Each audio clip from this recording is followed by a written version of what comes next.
Thanks for tuning in to Quill Billy Garage. What we are looking at today is an old trailer mounted gas engine powered welder generator. The engine in this is a Flathead Chrysler 6-cylinder. The welder, I believe, is a General Electric. Yeah, General Electric. So the engine turns over just fine in this, and I imagine with a little bit of effort the engine would start up. But I am at the point where I have no interest in doing that. It would just be out of curiosity, and I've got plenty of other projects that actually matter. Kind of a cool old trailer mount. It's got a little dropped axle.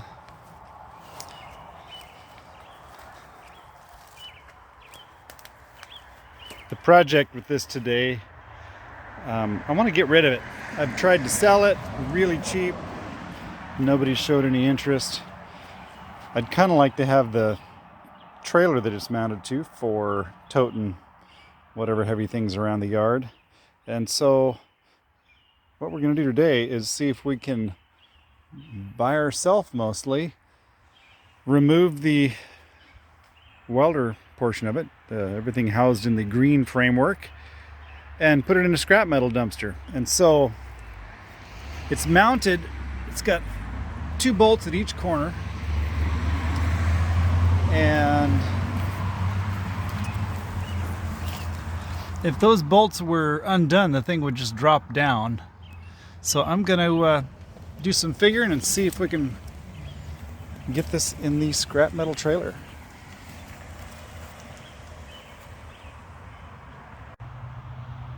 And this is the scrap metal dumpster that we are going to attempt to load that generator welder in.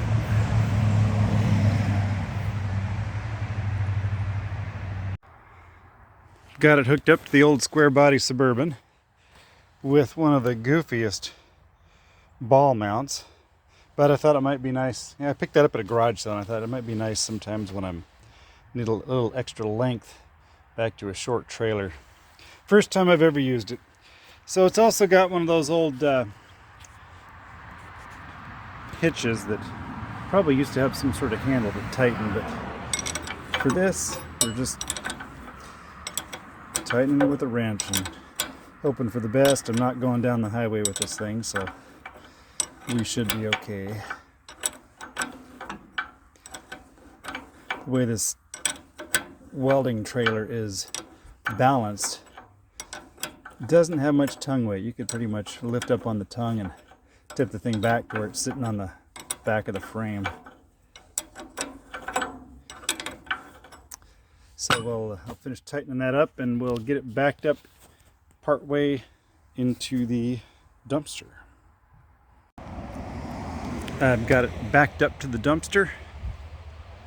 I had to go ahead and pull the muffler and tailpipe off so that it would clear that bar.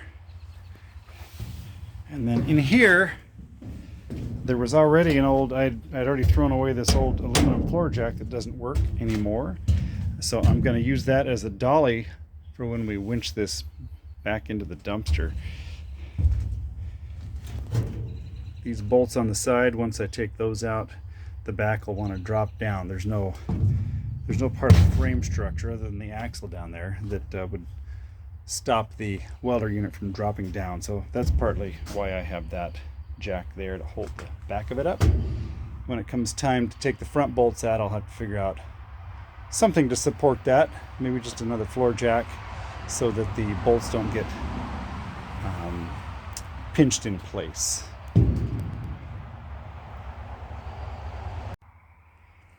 It is getting dark on us, but we will persevere and get through this.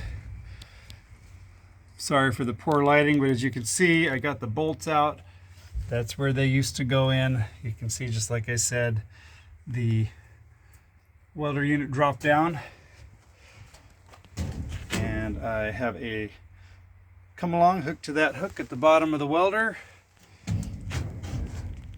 going up to nice old come along hooked up to this chain that's hooked down low on the front of the dumpster. So that might be the last bit of good footage I get tonight, just because it's getting so dark. But we are going to continue to try pulling this off, and then, assuming it's successful, we'll come back tomorrow and just get a little finish up to this video. And if it doesn't work, well, we'll have more content, I guess.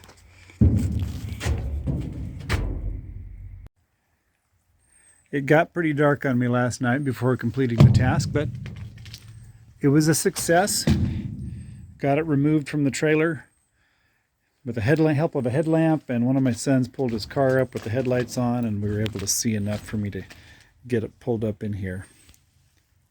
For those of you that might be disappointed seeing this old piece of machinery get scrapped, I too appreciate old equipment like this, and boy, I tried to find somebody who wanted it, who would appreciate what it was. Maybe try to get it run. I even tried to sell the engine separately, this old Chrysler Industrial Flathead 6, and there were no takers. But at least I was able to get the trailer removed from it, kind of a funky little trailer that was designed specifically for that, but I've got some ideas of how to put this thing to good use. So thanks for watching another episode of Quillbilly Garage. I hope you enjoyed it.